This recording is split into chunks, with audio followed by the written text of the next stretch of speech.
All right, welcome back. Whitlock and Wiley, joined now by Fox NFL analyst Mark Schlereth. Let's move to the NFL, where the Jets have plunged themselves into some drama this week. After firing their general manager yesterday, a report surfaced that Adam Gase butted heads with the front office because he didn't want to sign Le'Veon Bell. Well, Le'Veon responded and actually took the high road, tweeting, quote, "There's been a bunch of false reports and speculation about me in the past, about things I've said and done, so I'm used to this. I don't jump to the conclusions when I hear or see a story that may affect me. Even if reports are true, that won't stop me from doing what I came here to do. Everyone has a job to do, and I'm going to do mine. Whether people like me or not, I'm here to win football games." Le'Veon Bell taking the high road and saying the right thing. Wow. That does not convince me, though, that there won't be problems between he and Adam Gase. Just because really? Adam Gase thinks he's overvalued. Adam Gase has a lot of power. And I could see Adam Gase, between now and the trading deadline, moving Le'Veon Bell. Wow. I don't see it that way. I see all the pressure now on Adam Gase to overcorrect this situation and to give in to whatever Le'Veon Bell would need. It's not about the words in the article or speculation about Adam Gase and the power trip. It's about numbers. And Le'Veon Bell knows I average 25 touches a game.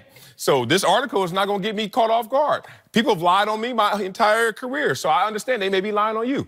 It's about the numbers. When we get out there in September, game one, I don't care about the article, good, bad, ugly.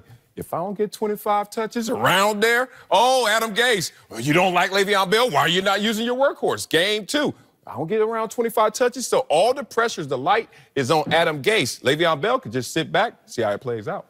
I look at this situation, and I think, I understand I don't want to spend all that money on a running back, right? I understand you button heads with the organization. I understand you came from an organization that you thought was completely dysfunctional, and you want to be empowered, okay? Because there's a difference between appointing and empowering a head coach, right? So now you have that power. Here's the deal. Adam Gase, last year I did a Miami game. I think they're 79% in 11 personnel, meaning 3 wide receivers, 1 back, 1 tight end. And they want to run the wide zone handoff game. Remember Jay Ajayi going, last time they went to the playoffs, he had 1,000+ yards. And this is a perfect scenario for Le'Veon Bell. Wide zone, the most patient runner I've ever seen. Like getting out there, taking his time, hitting it back, getting the cut back. Like this could be a perfect match. I understand not wanting to pay a guy. I understand wanting to set your culture. But he is an extremely gifted player.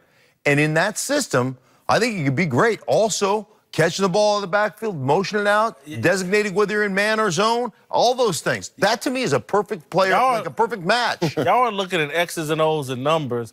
I believe Adam Gase is looking at what you talked about yesterday, Mark. He came from what he believed was a clown show culture. Correct. He thinks you can't win in the AFC East against Bill Belichick with a clown show culture. And I think he thinks Le'Veon Bell is part of the clown culture. And again, even though he hasn't worked with him in the past, we just gave him a bunch of money, and he won't even show up for voluntary workouts. I'm not saying that Adam Gase is right. I'm talking about what he believes. So he's already overcorrecting, because there's no evidence other than he didn't show up to voluntary workouts, where Tom Brady and others with the Patriots don't show up for voluntary workouts. I'm not just saying, if you're going to do it that way. He sat out all last season, Marcel. He sat out all last season, but where did you sign on to what level? Was it lowercase, uppercase? You signed on to some part of this Le'Veon Bell. I can't believe that he just sat there and said, I do not want any parts of Le'Veon Bell. At that price, yeah, that goes on all the time. Disagreements between coaches and front offices about who they should sign and who they should invest in. And I'm sure Adam Gase, right or wrong, is preaching culture. And this is factual. I do believe Le'Veon Bell helps you immensely on Sundays. He is not a part of a healthy culture, though. Period. Monday through Saturday? No, he's not. And I don't think I think Adam Gase, like the New York Giants, just went through with Odell Beckham Jr. Gave him the money and then said, you know what, we're gonna swallow it and we're gonna move him because we can't get the culture we want here with him here.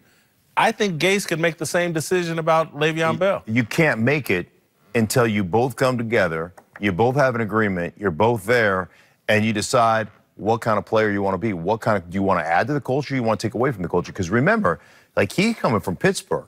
And all I know is that when he sat out, there was a point where everybody was supportive, and then there was a point where everybody turned their back on him. And I'm like, that he came from a culture that was bad. So for Adam Gase, you've got to come together with one of the most talented players on the planet. He won't come to New York for the meeting. I get that, but there's a lot of guys that don't work out. And now, the way the league is structured, there's a lot of guys that don't want to be around the facility. So there is a lot of this that goes on. And we as players, we're guilty, but we as players, that's what we negotiate, because we can't negotiate anything, right? We have no backbone. We have no staying power. So what happens to us is, like, at the end of the day, right? We can't get any of the money. We can't get the insurance. We can't get the guaranteed contracts. So what do we negotiate? All right, well, we're not coming to practice. Like, that's that's what we negotiate. So we did it to ourselves. And now you can't be mad at guys for going, oh, wait a minute, that's all voluntary. And I got my own guru that I work out with, and you're paying me, $14.5 million a year. I'm going to stay right where I'm at. I'm going to work out with my guru. And I would take it here. Look, if Adam Gase is coming from a dysfunctional culture, we talk about Le'Veon leaving Pittsburgh and that culture.